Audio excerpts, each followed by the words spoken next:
Livre des Actes des Apôtres. Comme Paul et Barnabé se trouvaient à Lystre, des Juifs arrivèrent d'Antioche, de Pisidie et d'Iconium.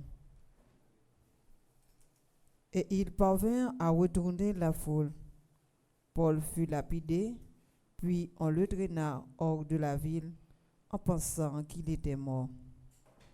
Mais quand les disciples se regroupèrent autour de lui, il se releva et rentra dans la ville. Le lendemain, avec Barnabé, il partit pour Derbé. Dans cette ville, ils annoncèrent la bonne nouvelle et firent de nombreux disciples.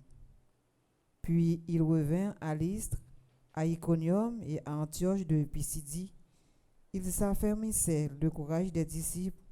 Ils les exhortaient à persévérer dans la foi, en disant: il nous faut passer par bien des épreuves pour entrer dans le royaume de Dieu.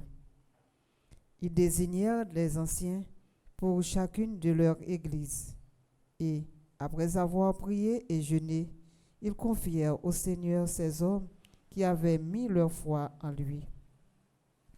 Ils traversèrent la Pisidie et se rendirent en Pamphylie.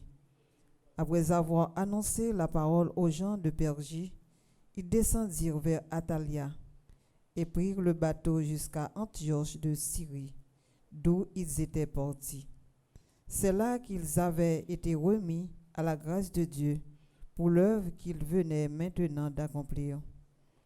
À leur arrivée, ayant réuni les membres de l'Église, ils leur racontaient tout ce que Dieu avait fait avec eux et comment il avait ouvert aux nations païennes la porte de la foi. Ils demeurèrent alors un certain temps avec les disciples. Parole du Seigneur. Nous rendons grâce à Dieu. Les cieux furent